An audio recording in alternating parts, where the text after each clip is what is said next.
अब देखो क्वेश्चन में तुम्हें ये बताना है कि क्या ये जो फंक्शन है वो ओरिजिन के अबाउट सिमेट्रिक है या ये वाई एक्सिस के अलॉन्ग सिमेट्रिक है। तो क्या ये ओरिजिन के अलॉन्ग सिमेट्रिक है या वाई एक्सिस के अलॉन्ग सिमेट्रिक है, स्ट्रेट एंड वाइड क्वेश्चन है, तुम्हें ये सब चेक करना है। और क्या ये थर्ड या फर्स्ट और थर्ड क्वाड्रेंट में लाई करेगा इसका ग्राफ, या इसका ग्राफ उसमें क्या बोलते हैं सेकंड और फोर्थ क्वाड्रेंट में लाई करेगा। ठीक है, ये क्वेश्चन था। अब देखो सबसे पहले तुमको जब जैसे ही उसने क्वेश्चन में बोला कि तुम्हें ओरिजिन के अबाउट सिमेट्रिक है नहीं, तुम्हें ऑड फंक्शन का ख्याल आना चाहिए। ठीक है, तो सबसे पहले तुम ये सोचो कि इसकी बाउंड्री क्या होगी। तो सबसे पहले रिस्ट्रिक्शन पे जाओ ना कि ये फंक्शन डिफाइंड कहाँ से कहाँ तक के बीच में होगा। ये x का तुम वो निकाल लो, क्या बोलते हैं उसको, डोमेन इनपुट। सबसे पहले देख लो x कहाँ से कहाँ तक हो सकता है। तो तुम्हें ये पता है कि 1 + x upon 1 - x should always be greater than इनो, क्योंकि लॉग को अगर डिफाइन करना है तो ये चीज़ जो है हमेशा ग्रेटर देन 0 होनी चाहिए। अब अगर तुम इसको वेविकर से सॉल्व करना चाहते हो तो ये चीज़ हमेशा हमेशा हमेशा पॉजिटिव होनी चाहिए। तो 1 + x अपॉन में x - 1 इज़ लेस देन 0। अब तुम वेविकर लगाओगे, क्रिटिकल पॉइंट क्या मिलेगा, -1 और 1। ठीक है, अब ये plus minus plus less than 0 negative वाला इंटरवल लेना है। यहाँ पे तुम ओपन ही रहेगा, क्लोज नहीं होगा। यहाँ पे भी ओपन ही रहेगा, क्लोज नहीं होगा। क्यों? क्योंकि अगर डिनोमिनेटर में कुछ भी ऐसा चीज़ आता है तो यहाँ पे तो ऑटोमेटिकली x बराबर 1 वाला जो टर्म है उस पर तो तुम्हें क्लोज नहीं करना है। और यहाँ पे x बराबर -1 मिल रहा है यहाँ से, और यहाँ पे इक्वल टू वाला साइन नहीं है तो x बराबर -1 भी क्लोज्ड नहीं होगा, ओपन होगा। तो तुम्हें इतना पार्ट मिल गया। ठीक है, अब x कहाँ से कहाँ तक है, x बिलोंग्स टू -1 से 1। ठीक है, अब इतना बात समझ में आती है, x यहाँ से यहाँ तक है। अब तुम अगर इसका तुम ग्राफ बनाओ तो अब देखो ये तो इंटरवल निकल आया कि x जो है वो बिलोंग करेगा -1 से 1। ठीक है, दोनों पे क्लोज नहीं ओपन होगा। अब देखो अगर ये ओरिजिन के खिलाफ सिमेट्रिक है तो ये ऑड होगा। अगर ये वाई एक्सिस के खिलाफ सिमेट्रिक है तो ये इवन होगा। अब इवन ऑड कैसे चेक करें, तो f ऑफ -x पुट करते हैं। तो अगर मैं यहाँ पे f ऑफ -x पुट करूँगा तो ये आएगा log to the base 10 1 - x upon 1 + x।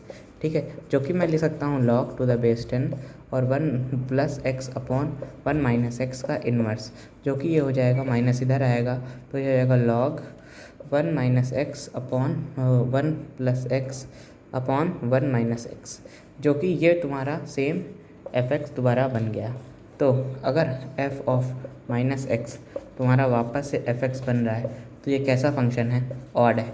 यानी कि तुम्हारा ये सिमेट्रिक होगा कौन से एक्सिस के लॉन्ग, वाई एक्सिस के लॉन्ग। वाला स्टेटमेंट तुम्हारा गलत हो जाएगा। ये तुम्हारा ओरिजिन के अलॉन्ग सिमेट्रिक होगा तो वाला स्टेटमेंट तुम्हारा सही होगा। बात करते हैं कौन से क्वाड्रेंट पे लाई करेगा। तो x तो -1 is less than x is less than 1, ये बात हमें पता है। ठीक है, अब देखो हम लोग आते हैं यहाँ पे दो केसेस निकल के आते हैं कि x एक ग्रेटर देन 0 है और x जो है वो ग्रेटर देन 0 है और x अगर लेस देन 0 है। ठीक है, तो ये दो केस आते हैं।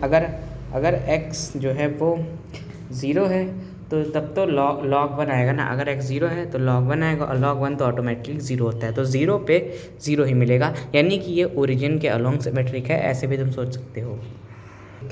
x अगर ग्रेटर देन 0 है हम लोग y मान लेते हैं, ये y दे रखा है। ठीक है, अब y का नेचर तुम्हें चेक करना है। ठीक है, तो x अगर ग्रेटर देन 0 है तो अगर ये चीज़ अगर x ग्रेटर देन 0 है तो ये होगा पॉजिटिव। ठीक है, और ये भी अगर ग्रेटर देन 0 कहाँ तक हो सकता है, 0.99999 तो ये भी पॉजिटिव, तो अगर ये भी पॉजिटिव ये भी पॉजिटिव तो y भी ओवरऑल पॉजिटिव आएगा, यानी कि ग्रेटर देन 0। तो अगर x 0 है और y 0 है, यानी x भी पॉजिटिव और y भी पॉजिटिव, यानी कि फर्स्ट क्वाड्रेंट में तो ये लाई करेगा ही करेगा। ठीक है, अब आते हैं, अगर ये वाला केस देखते हैं, अगर x जो है वो नेगेटिव है, ठीक है, अगर x नेगेटिव तो fx क्या आएगा, log 1 + x अपॉन 1 - x। अगर ये चीज़ नेगेटिव है, तो ये नेगेटिव है, यानी कि ये वाला नंबर तो हमेशा पॉजिटिव ही होगा। ठीक है, और ये वाले नंबर की अगर बात करें तो ये भी पॉजिटिव ही होगा। ठीक है, पर अब ये देखो, अब नेगेटिव 0 के लिए तुम केस ले लो कि मान लो x बराबर 0.5 ले लो। ठीक है, तो यहाँ पे क्या आएगा, यहाँ पे आएगा 1.5। ठीक है, अगर मैं 0.5 लेता हूँ माइनस का, x बराबर -8.5, तो ये आएगा तुम्हारा log टू द बेस 10, उसके अंदर आएगा 1 - 1.5 यानी कि 0.5। ठीक है, और नीचे क्या आएगा, नीचे आएगा 1 - -1.5 यानी 1.5। अब देखो ये तुम्हारा मोटा मोटी ये आ रहा है log 10 टू द बेस 1/3। अब अगर log का बेस 10 है और ये वाला नंबर 0 से छोटा है, तो ये बात याद रखो कि log हमेशा नेगेटिव रिजल्ट देगा।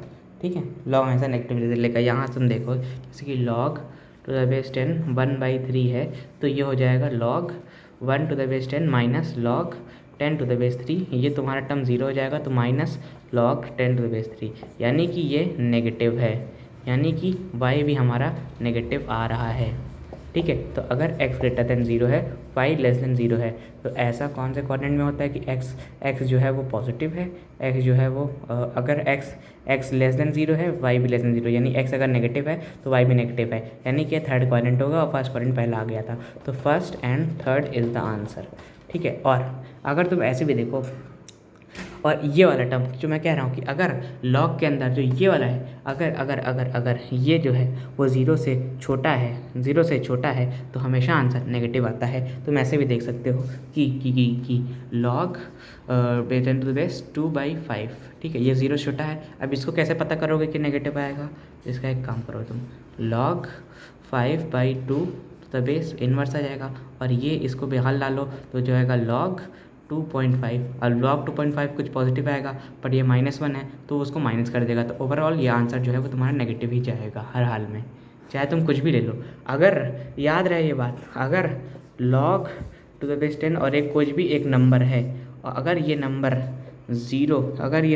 n इज़ लेस देन 0 है, अगर ये नंबर 1 से छोटा है, 0 मैं गलत बोल रहा हूँ, अगर ये नंबर 1 से छोटा है 0 पे, तो वो हो जाएगा ना log 0 क्या होता है, नॉट डिफाइंड, तो 0 नहीं होना चाहिए। log 0 तो नॉट डिफाइंड होता है, log 0 नॉट डिफाइंड होता है। ठीक है, log 0 नॉट होता है, तभी तो हम लोग कहते हैं कि log 10 to the base n दे रखा है तो n should be greater than 0। तो अगर ये n जो है वो n जो है वो लेस देन 1 है, अगर 1 से छोटा है, जैसे कि 1/3, 2/3, 4/5, 6/18 कुछ भी है, अगर ये 1 से छोटा है तो y जो है वो तुम्हें आउटपुट जो है वो हमेशा नेगेटिव मिलेगा, याद रहे।